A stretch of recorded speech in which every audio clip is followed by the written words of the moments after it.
Assalamualaikum warahmatullahi wabarakatuh. Selamat datang di ruang kontemplasi ini. Sebelum kita menyelami lebih dalam mengenai misteri dan harapan yang menyertai figur Sang Adil, silakan subscribe kanal ini, berikan like, dan bagikan pemikiran Anda di kolom komentar agar kita dapat terus bertukar energi positif. Disclaimer, narasi ini disusun sebagai refleksi filosofis dan kultural berdasarkan literatur tutur serta keyakinan kolektif yang berkembang. Konten ini tidak dimaksudkan untuk mendahului takdir, menyinggung pihak manapun, atau menjadi rujukan politik praktis. Kebenaran sejati hanyalah milik Sang Pencipta alam semesta. Kehidupan manusia seringkali bergerak dalam siklus yang tidak terduga. Ada masa di mana cahaya begitu terang benderang, namun ada kalanya kegelapan terasa begitu pekat hingga menyesakkan dada. Di tengah himpitan ketidakpastian itulah, sebuah harapan kolektif lahir. Harapan tentang hadirnya sosok pemimpin yang membawa keadilan hakiki, yang dalam berbagai narasi dikenal sebagai Satrio Piningit, sang satria yang masih tersembunyi. Kehadiran Sang Adil tidak pernah dijanjikan muncul saat dunia sedang baik-baik saja. Justru, ia diprediksi hadir ketika karma kolektif manusia telah mencapai puncaknya. Kita melihat fenomena ini bukan sebagai kutukan, melainkan sebagai hukum aksi reaksi alam semesta. Ketika keserakahan menjadi panglima, ketika kejujuran dianggap sebagai kelemahan, dan ketika mereka yang lemah kehilangan tempat untuk mengadu, disitulah frekuensi alam mulai bergetar mencari keseimbangan baru. Kondisi ini sering digambarkan sebagai masa di mana nilai-nilai terbalik. Yang benar dipersalahkan, yang salah diagungkan. Manusia kehilangan pegangan moral, bukan karena kekurangan ilmu, melainkan karena kehilangan nurani. Ketidakseimbangan ini menciptakan akumulasi energi negatif yang sangat besar, sebuah utang karma yang pada akhirnya menuntut pelunasan. Satrio Piningit adalah simbol dari pelunasan tersebut, sebuah koreksi total terhadap sistem yang telah rusak. Mengapa ia disebut Piningit atau yang tersembunyi? Secara filosofis, ini menunjukkan bahwa kebenaran sejati tidak pernah dipamerkan dengan kegaduhan. Sang Adil tidak sedang berkampanye di panggung-panggung megah dengan janji manis. Ia sedang dipingit oleh semesta, menjalani proses gemblengan di tempat yang sunyi, jauh dari sorot lampu dan tepuk tangan palsu. Ia mungkin berada di antara kerumunan, bekerja dalam diam, atau bahkan mengalami penderitaan yang luar biasa sebagai bagian dari proses pembersihan jiwanya. Persembunyian ini adalah masa inkubasi. Seorang pemimpin yang akan menegakkan keadilan universal haruslah seseorang yang telah selesai dengan dirinya sendiri. Ia tidak lagi mengejar harta, tahta, atau pengakuan. Ia adalah individu yang kosong dari ego, sehingga semesta dapat mengisinya dengan kebijaksanaan murni. Menanti Sang Adil bukan berarti kita berhenti berupaya dan hanya berdiam diri melihat ketidakadilan. Justru, masa penantian ini adalah ujian bagi setiap individu. Apakah kita akan ikut arus dalam kekacauan karma? Ataukah kita akan memantaskan diri untuk menjadi bagian dari barisan pendukungnya kelak? Fenomena Satrio Piningit sebenarnya adalah cermin bagi masyarakat. Jika kita menginginkan pemimpin yang adil, maka keadilan harus tumbuh terlebih dahulu dalam skala kecil, di dalam rumah tangga, dalam pekerjaan, dan dalam pikiran kita sendiri. Karma puncak yang sedang kita hadapi saat ini adalah momentum pembersihan. Segala sesuatu yang busuk akan terungkap. Segala yang palsu akan runtuh. Ini adalah proses alami sebelum fajar menyingsing. Alam semesta memiliki bahasanya sendiri untuk memberitahu bahwa waktu pergantian itu sudah dekat. Perubahan iklim yang ekstrim, gejolak sosial yang tak kunjung padam, hingga rasa haus kolektif akan pemimpin yang jujur adalah tanda-tanda nonverbal. Kita sedang berada di persimpangan jalan sejarah. Sang Adil tidak akan datang membawa pasukan senjata, melainkan membawa senjata kebenaran dan ketajaman batin. Ia akan memilah mana yang merupakan gandum dan mana yang merupakan ilalang. Di bagian satu ini, kita menyadari bahwa kemunculannya adalah sebuah keniscayaan hukum alam. Ketika kegelapan mencapai titik tergelapnya, cahaya tidak punya pilihan lain selain muncul. Satrio Piningit tidak lahir dari kemewahan atau silsilah yang dipamerkan. Sebaliknya, ia seringkali digambarkan sebagai sosok yang hina di mata manusia namun mulia di mata semesta. Ia melewati apa yang disebut sebagai kawah candra di muka, sebuah kiasan tentang proses penyucian diri melalui ujian yang amat berat. Sebelum ia mampu memimpin bangsa dan dunia menuju keadilan, ia terlebih dahulu harus memimpin dirinya sendiri melewati lembah penderitaan yang paling dalam. Proses piningit ini melibatkan isolasi spiritual. Ia mungkin mengalami pengkhianatan dari orang-orang terdekat, kehilangan harta benda, atau bahkan dianggap gila oleh masyarakat sekitarnya. Namun, setiap tetes air mata dan setiap luka yang ia terima bukanlah hukuman, melainkan cara alam semesta untuk mengikis habis ego manusianya. Tanpa ego, ia menjadi bejana yang jernih. Tanpa kepentingan pribadi, ia menjadi pedang keadilan yang tajam. Ia harus merasakan kemiskinan agar tahu cara mensejahterakan, dan ia harus merasakan ketidakadilan agar tahu cara membela yang terindas. Apa yang membedakan sang adil dengan pemimpin biasa adalah level kesadarannya. Saat karma dunia mencapai puncaknya, orang-orang biasa akan terjebak dalam kepanikan, kemarahan, dan saling menyalahkan. Namun, sosok ini telah melampaui dualitas tersebut. Melalui penempaan yang sunyi, ia telah mencapai titik hening di mana ia bisa melihat benang merah dari setiap peristiwa. Ia memahami bahwa kekacauan yang terjadi bukanlah akhir dari segalanya, melainkan proses pembersihan rumah yang besar-besaran. Di tengah badai, ia adalah pusat yang tenang. Kemampuannya untuk tetap stabil ketika seluruh dunia berguncang adalah identitas utamanya. Ia tidak lagi melihat sekat-sekat yang memisahkan manusia. Baginya, setiap individu adalah bagian dari satu tubuh besar kemanusiaan. Kesadaran inilah yang nantinya akan ia tularkan kepada masyarakat luas untuk meredam api konflik yang berkecamuk. Meskipun fisiknya mungkin tampak biasa saja, ia memiliki daya magnetis yang berasal dari kejujuran batinnya. Dalam berbagai narasi, ia disebut sebagai sosok yang bertemu dengan para leluhur atau mendapatkan bimbingan langsung dari dimensi yang lebih tinggi. Secara logis, ini dapat diartikan sebagai kemampuannya untuk mengakses kebijaksanaan kuno yang telah terlupakan oleh manusia modern yang terlalu sibuk dengan teknologi dan materi. Ia adalah seorang visioner yang mampu melihat melampaui zaman. Ketika orang lain hanya melihat masalah, ia sudah melihat solusi jangka panjang. Namun, ia tetap menyembunyikan jati dirinya. Ia tidak memiliki keinginan untuk tampil sebagai pahlawan. Justru, ia seringkali merasa enggan untuk memikul beban berat tersebut. Kerendah hatian yang ekstrim inilah yang menjadi proteksi alaminya agar tidak terjerumus ke dalam lubang kesombongan yang telah menghancurkan banyak pemimpin besar sebelumnya.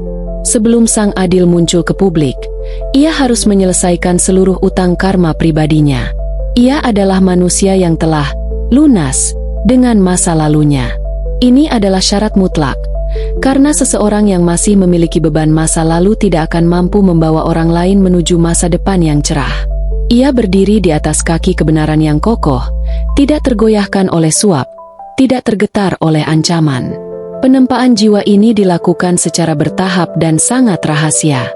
Seringkali, ia sendiri tidak menyadari bahwa ia sedang dipersiapkan untuk peran yang sangat besar. Ia hanya menjalani hidup dengan integritas setinggi mungkin di tengah dunia yang penuh kepalsuan. Namun, seiring dengan semakin dekatnya puncak karma kolektif, tarikan energi alam semesta akan memaksanya keluar dari zona persembunyiannya. Ia tidak mencari panggung, tapi panggunglah yang akan mencarinya. Ini menegaskan bahwa kehadiran Sang Adil bukanlah sebuah keajaiban yang jatuh dari langit begitu saja tanpa proses. Ia adalah hasil dari evolusi kesadaran yang menyakitkan namun indah. Ia adalah jembatan yang menghubungkan masa kegelapan dengan era keemasan yang dijanjikan. Ketika proses penempaan ini selesai, dan ketika dunia sudah benar-benar lelah dengan sandiwara para pemimpin palsu, maka saat itulah ia akan dilahirkan kembali ke tengah-tengah masyarakat. Ia datang bukan untuk dilayani, melainkan untuk melayani kehidupan itu sendiri. Kekuatan terbesarnya bukanlah pada jumlah pengikutnya, melainkan pada kebenaran yang ia suarakan, sebuah suara yang begitu murni sehingga akan menggetarkan nurani setiap orang yang mendengarnya. Setelah melalui proses penempaan yang panjang dan sunyi di dalam kawah candra di muka, batinnya, sampailah kita pada fase yang paling krusial, masa transisi.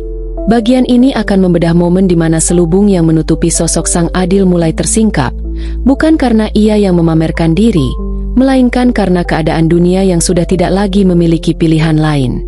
Ini adalah titik temu antara kesiapan sang ksatria dengan kepasrahan kolektif umat manusia. Kemunculan Sang Adil seringkali dianalogikan dengan pecahnya bisul yang sudah matang. Sebelum kesembuhan terjadi, rasa sakit harus mencapai puncaknya. Di fase ini, segala bentuk kepalsuan dalam tatanan sosial, ekonomi, dan politik akan mengalami pembusukan yang nyata. Mereka yang selama ini membangun kejayaan di atas penderitaan orang lain akan mulai merasakan runtuhnya pondasi mereka sendiri. Hukum karma tidak lagi bekerja secara perlahan, melainkan berakselerasi dengan kecepatan yang mengejutkan. Di tengah kekacauan inilah, frekuensi keberadaan Sang Adil mulai terpancar. Ia tidak muncul dengan pengumuman besar di media massa atau kampanye yang terorganisir. Kemunculannya lebih bersifat organik dan spiritual. Orang-orang yang memiliki kejernihan hati akan mulai merasakan adanya magnet baru dalam kesadaran kolektif. Ada suara-suara kebenaran yang mulai terdengar di sela-sela kebisingan berita bohong dan pertikaian tanpa ujung. Kemunculan Sang Adil tentu saja tidak akan disambut dengan karpet merah oleh semua pihak. Sebaliknya, ini adalah masa benturan hebat antara energi lama yang korup dan energi baru yang murni. Kekuatan-kekuatan lama yang telah lama bercokol dalam kemapanan akan merasa terancam oleh kehadiran sosok yang tidak bisa disuap, tidak bisa diatur, dan tidak bisa ditundukkan oleh intimidasi. Mereka akan mencoba menggunakan segala cara untuk membungkam atau mendiskreditkan Sang Adil. Fitnah, cemoohan, hingga upaya penyingkiran secara fisik mungkin saja terjadi. Namun, disinilah letak keistimewaan sosok Piningit. Karena ia telah mati sebelum mati, artinya ia telah membunuh ego dan ketakutannya sendiri, maka segala serangan dari luar tidak akan mempan menyentuh esensi jiwanya. Semesta seolah-olah memberikan perlindungan yang tak terlihat. Setiap upaya untuk menjatuhkannya justru akan menjadi bumerang yang mempercepat jatuhnya mereka yang menyerang. Bagaimana orang-orang mengenali Sang Adil di tengah ribuan orang yang mengaku sebagai penyelamat? Jawabannya bukan pada gelar, bukan pada pakaian, dan bukan pada retorika yang memukau. Ia akan dikenali melalui solusi nyata yang ia tawarkan di saat semua orang buntu. Ia akan memberikan jalan keluar bagi krisis yang paling rumit dengan cara-cara yang sangat sederhana namun jenius. Cara-cara yang hanya bisa lahir dari pikiran yang sangat jernih dan terhubung dengan kecerdasan alam. Ia tidak akan memperkenalkan dirinya dengan nama besar. Ia mungkin hanya seorang rakyat jelata, seorang pekerja biasa, atau seseorang yang selama ini terpinggirkan. Namun, ketika ia berbicara, kata-katanya memiliki bobot yang mampu meredakan kemarahan dan memberikan harapan. Tindakannya mencerminkan keadilan yang tidak memihak pada golongan manapun. Kehadirannya membawa rasa aman, sebuah kualitas yang sudah lama hilang dari panggung kepemimpinan dunia. Selain fenomena sosial, alam juga akan memberikan responnya. Sinkronisitas atau kejadian-kejadian kebetulan yang bermakna akan sering terjadi di sekitar kehadirannya. Cuaca, perilaku hewan, hingga fenomena langit seringkali dikaitkan sebagai pertanda bahwa pemegang amanah telah mulai melangkah. Ini adalah bentuk pengakuan dari makrokosmos terhadap mikrokosmos, manusia, yang telah mencapai keselarasan sempurna. Masa ini adalah masa penyaringan yang ketat bagi masyarakat. Mereka yang masih terikat pada keserakahan dan kebencian akan merasa panas dan tidak nyaman dengan kehadiran Sang Adil. Sebaliknya, mereka yang haus akan kebenaran akan merasa seperti menemukan oase di tengah padang pasir. Proses ini bukan tentang pengkultusan individu, melainkan tentang penyatuan kembali manusia dengan nilai-nilai kemanusiaan yang hakiki. Di fase persembunyian dan membuka babak baru perjuangan, Sang Adil kini telah berdiri di ambang pintu sejarah. Ia bukan lagi sekadar mitos atau dongeng pengantar tidur, melainkan realitas yang mulai mengeras. Ketegangan antara yang lama dan yang baru mencapai titik jenuh, dan ledakan perubahan besar hanya tinggal menunggu hitungan momentum. Ia telah siap untuk memegang kemudi, bukan karena ambisi, tetapi karena tugas suci yang diberikan oleh semesta untuk menyelamatkan kapal peradaban yang hampir karam. Di tangannya, Hukum karma akan ditegakkan setegak-tegaknya, memberikan imbalan bagi yang tulus dan memberikan ganjaran bagi yang lalim. Setelah selubung penyamaran tersingkap dan benturan energi lama mulai mereda, kita memasuki fase yang paling dinantikan, fase penataan kembali. Di bagian ini, kita akan melihat bagaimana Sang Adil, setelah lahir kembali dari kesunyiannya, mulai meletakkan pondasi baru di atas reruntuhan sistem yang telah busuk oleh karma. Ini bukan sekadar pergantian wajah pemimpin, melainkan perombakan mendalam terhadap cara manusia berinteraksi dengan sesama dan alam semesta. Salah satu ciri utama dari kepemimpinan Sang Adil adalah kemampuannya menghidupkan kembali ruh, hukum. Selama ini, hukum seringkali dianggap sebagai benda mati yang bisa diperjualbelikan, tumpul ke atas dan tajam ke bawah. Di bawah arahannya, hukum kembali pada fungsinya yang hakiki sebagai instrumen keseimbangan. Ia tidak membutuhkan ribuan aturan baru yang rumit. Ia hanya membutuhkan satu hal, integritas yang tak tergoyahkan. Sang Adil memulainya dengan memberikan teladan. Ia adalah orang pertama yang tunduk pada aturan yang ia buat. Tidak ada hak istimewa bagi keluarga, golongan, atau penyokong dana, karena ia memang tidak memiliki utang budi pada kepentingan manapun selain pada kebenaran itu sendiri. Keputusan-keputusannya mungkin terasa pahit bagi mereka yang terbiasa hidup dalam zona nyaman ketidakjujuran, namun bagi rakyat jelata, keputusan itu adalah embun pagi yang menyegarkan. Ketegasan yang dibalut kasih sayang menjadi ciri khasnya, di mana hukuman diberikan bukan untuk menghancurkan, melainkan untuk menyadarkan dan memperbaiki karma. Di bidang kesejahteraan, Sang Adil meruntuhkan menara-menara keserakahan yang dibangun di atas eksploitasi. Ia memahami bahwa ketimpangan yang ekstrim adalah akar dari segala kekacauan sosial. Dengan kebijaksanaan yang visioner, ia mulai menata ulang distribusi sumber daya. Fokusnya bukan lagi pada pertumbuhan angka-angka statistik yang semu, melainkan pada kecukupan dan ketenangan batin setiap individu. Sistem ekonomi yang ia terapkan berbasis pada gotong royong dan kejujuran. Ia menghapus praktik-praktik manipulatif yang mencekik rakyat kecil. Tanah, air, dan kekayaan alam dikembalikan fungsinya untuk kemaslahatan bersama, bukan untuk segelintir orang.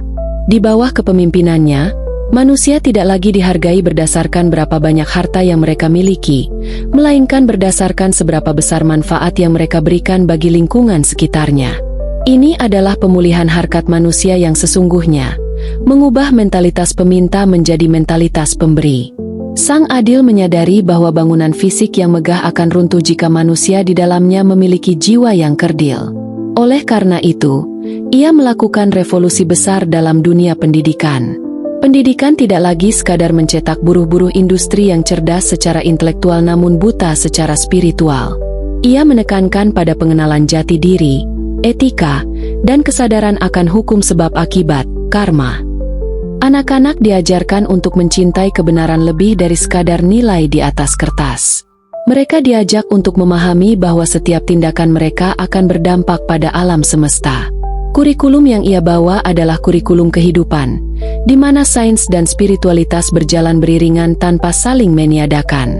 Dengan cara ini, ia sedang mempersiapkan generasi baru yang akan menjaga api keadilan tetap menyala-bahkan setelah masanya berakhir. Pengaruh Sang Adil melampaui batas-batas wilayah. Dunia yang sedang dilanda konflik dan krisis kepercayaan mulai menoleh padanya sebagai mercusuar harapan. Ia melakukan diplomasi bukan dengan kekuatan militer atau tekanan ekonomi, melainkan dengan diplomasi nurani. Kata-katanya yang jernih dan netral mampu mendamaikan pihak-pihak yang bertikai selama berabad-abad. Ia menjadi penengah yang adil karena ia tidak memiliki agenda tersembunyi. Kehadirannya di panggung internasional membawa getaran perdamaian yang nyata. Pemimpin-pemimpin dunia lainnya merasa segan, bukan karena takut, melainkan karena mereka melihat cermin kebenaran dalam dirinya. Di fase ini, kita melihat bagaimana satu individu yang telah selesai dengan egonya dapat mengubah arah sejarah dunia menuju harmoni yang lebih besar. Terakhir, penegakan keadilan yang ia lakukan mencakup hubungan manusia dengan alam. Ia menghentikan pengrusakan bumi yang serampangan.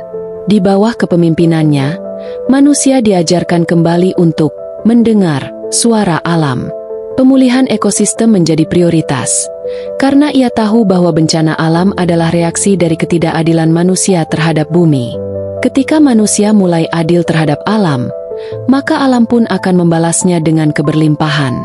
Bagian ini menunjukkan bahwa masa depan yang cerah bukanlah sekadar utopia.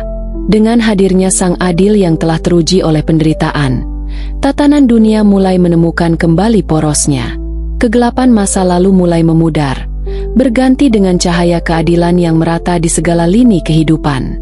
Setelah tatanan yang rusak berhasil diperbaiki dan pilar-pilar keadilan ditegakkan, kita sampai pada puncak dari narasi ini, perwujudan era keemasan. Bagian ini akan membahas tentang dampak jangka panjang dari kepemimpinan Sang Adil serta bagaimana ia meninggalkan warisan yang melampaui eksistensi fisiknya.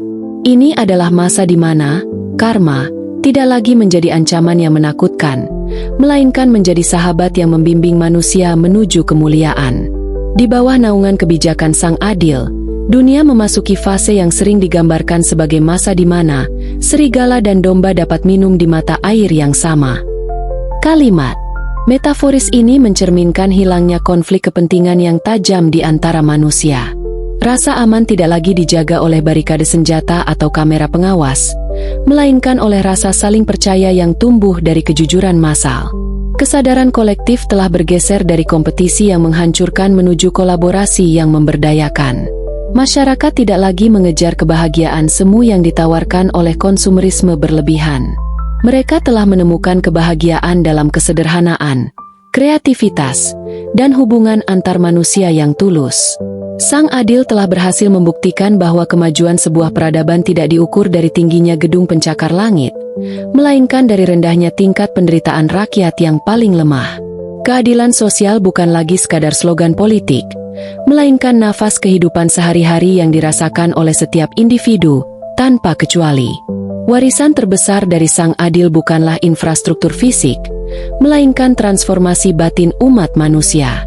Ia telah membuka jalan bagi setiap orang untuk menjadi ksatria bagi dirinya sendiri.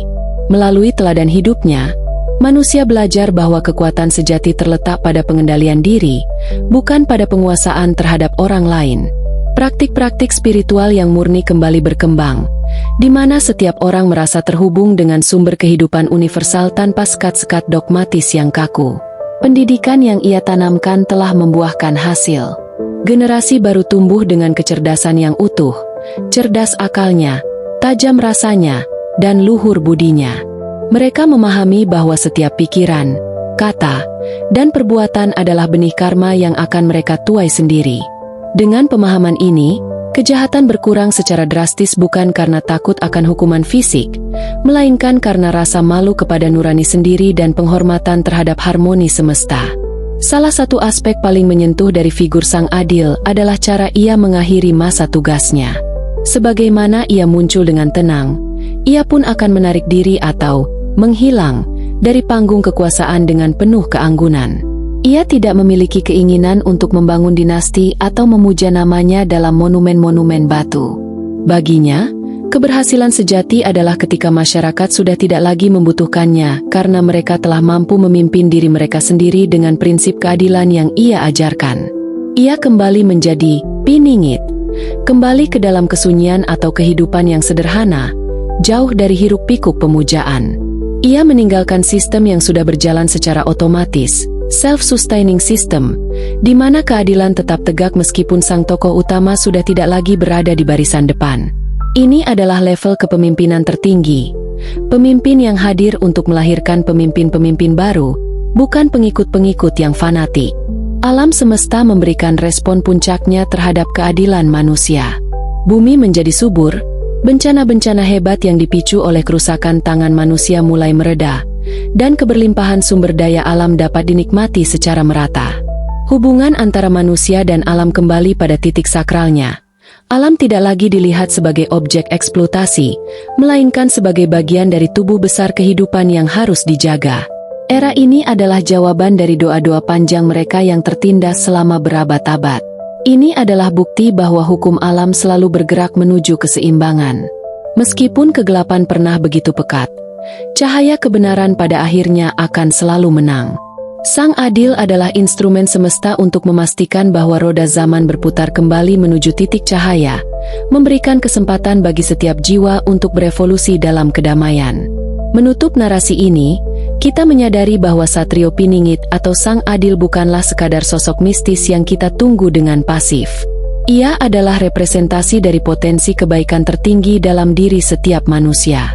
Menantinya berarti mempersiapkan diri, merindukannya berarti mengamalkan nilai-nilainya sekarang juga. Puncak karma yang kita saksikan saat ini di dunia adalah tanda bahwa pembersihan sedang berlangsung. Janganlah berputus asa, karena di balik mendung yang paling gelap, matahari tetap ada dan bersiap untuk terbit. Masa keemasan itu bukanlah mimpi, melainkan masa depan yang sedang kita bangun bersama lewat kesadaran dan keadilan di setiap langkah kita.